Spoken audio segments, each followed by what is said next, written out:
मैं श्रीमती अंजना सी परिहार। आज हम कक्षा 10वीं के सामाजिक विज्ञान विषय के भूगोल खंड से अध्याय 3 कृषि के बारे में अध्ययन करेंगे।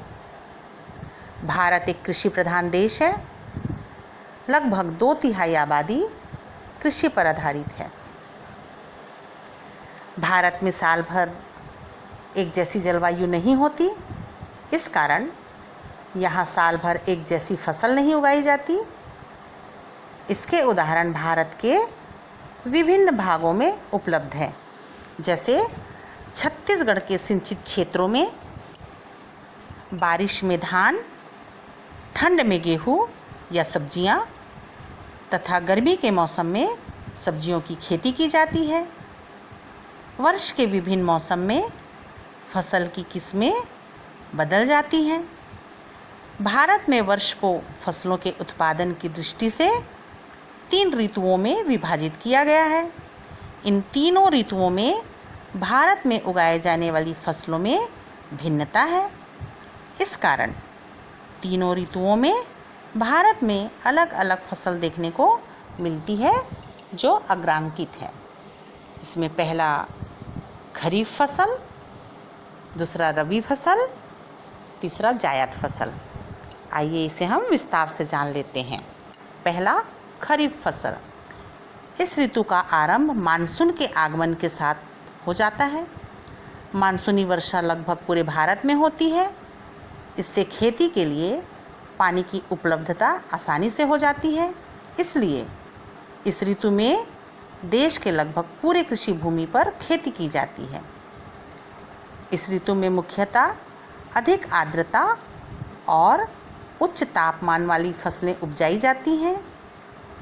इस मौसम की मुख्य फसलें धान, मक्का, ज्वार, बाजरा, तुअर, मूंग, उड़द, तिल, मूंगफली, सोयाबीन आदि हैं।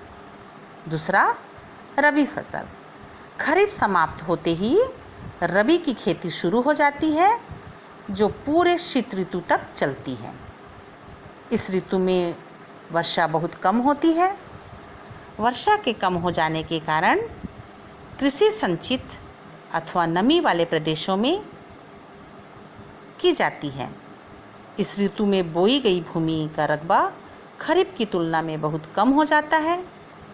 इस ऋतु में शीत बर्दाश्त करने वाली फसलें बोई जाती हैं। रबी की प्रमुख फसलें गेहूँ, जौ, तोरिया, सरसों, अलसी, मसूर, चना आदि हैं। शीतकाल में जहाँ कुछ वर्षा होती है या सिंचाई द्वारा पानी की उपलब्धता अधिक है, वहाँ धान की भी फसल ली जाती है। तीसरा जायद फसल। शीत ऋतु के बाद इस ऋतु का आगमन होता है। इसे गर्मा कृषि भी कहते हैं। इस मौसम में वर्षा नहीं होती, इसलिए इस समय केवल उन्हीं भागों में खेती की जाती है जहाँ सिंचाई की पर्याप्त सुविधा है। आमतौर पर इस मौसम में नदियों के किनारे, झील के निकट, निम्न मैदानों के सिंचाई सुविधा युक्त भागों तक ही फसल का क्षेत्र सीमित हो जाता है। अधिकांश भूमि पड़ती पड़ी रहती है। यह मौसम ग्रीष्मकाल की फसलों का है। इसमें उच्च तापमान सहने वाली फसलों का उत्पादन होता है। इस मौसम की मुख्य फसलें खीरा, ककड़ी, तरबूज, खरबूज, सब्जियां आदि हैं। इस मौसम में सिंचाई आधारित धान की भी खेती की जाती है जो छत्तीसगढ़ के मैदानी भागों में देखी जा सकती है। अब हम देखेंगे फसलों के उत्पादन में वृद्धि के कुछ आधारभूत कारण होते हैं जो निम्नलिखित हैं। पहला, नीरा बोए गए क्षेत्र में वृद्धि, दूसरा, सिंचित भूमि में वृद्धि, और तीसरा, उत्पादकता में वृद्धि। पहला देख लेते हैं, नीरा बोए गए क्षेत्र में वृद्धि। नीरा बोए गए क्षेत्र में वृद्धि, बोए गए क्षेत्र का आशय उस भूमि से है जिस पर फसल बोई जाती है। यदि बोए गए क्षेत्रफल में वृद्धि हो तो उत्पादन में भी वृद्धि हो जाती है। भारत का क्षेत्रफल निश्चित है। इस निश्चित भूमि के अलग अलग उपयोग हैं। इस कारण यदि खेती की भूमि में वृद्धि की जाती है तो दूसरी भूमि कम हो जाती है। उदाहरण के लिए, यदि कृषि भूमि का विस्तार करना हो तो जंगलों को साफ करना होगा। अब दूसरा देखेंगे, सिंचित भूमि में वृद्धि। कृषि के लिए एक प्रमुख आवश्यक कारक पानी है। वर्षा काल में यह प्राकृतिक रूप से प्राप्त होता है, जिससे अधिकांश भागों में कृषि की जाती है। लेकिन बारिश के मौसम के बाद पानी के अभाव में अधिकांश भूमि परती पड़ी रहती है। फसल उत्पादन में वृद्धि के लिए सिंचाई की सुविधा का विकास किया गया।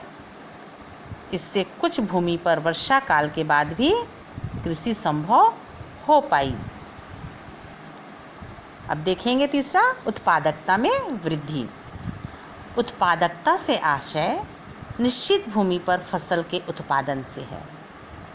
सिंचाई की सुविधा का विस्तार भी निश्चित सीमा तक ही किया जा सकता है। इस कारण मानव ने प्रति हेक्टेयर उत्पादन में वृद्धि का प्रयास किया और उसमें एक सीमा तक सफल भी रहा। उत्पादकता में सर्वाधिक वृद्धि गेहूं और मक्का की फसल में दर्ज की गई है। अब हम देखेंगे कि भूमंडलीकरण एवं भारतीय कृषि। भूमंडलीकरण का आशय किसी देश की अर्थव्यवस्था का विश्व की अर्थव्यवस्था के साथ समन्वय। इसका मुख्य उद्देश्य व्यापार अवरोधों को कम करना, जिससे वस्तुओं का विभिन्न देशों में बेरोक टोक आदान प्रदान या व्यापार हो सके। इसे वैश्वीकरण भी कहा जाता है। जैव प्रौद्योगिकी के कारण जीवन रूपों में अनेक आधारभूत स्तर तक हेरफेर देखा गया है। उनमें विशिष्ट गुण या तत्व उत्पन्न हो जाते हैं। यह कृषि उत्पादन में अभूतपूर्व वृद्धि को जन्म दे रही है। अब अनाज एवं सब्जियों की किस्मों, उर्वरकों, कीटनाशकों, पौध पोषकों आदि द्वारा कृषि उत्पादन में आशातीत वृद्धि हुई है। अब यह उत्पादन प्रयोगशालाओं में सीमित न होकर विशाल व्यापारिक स्तर में देखा जा रहा है। धन्यवाद।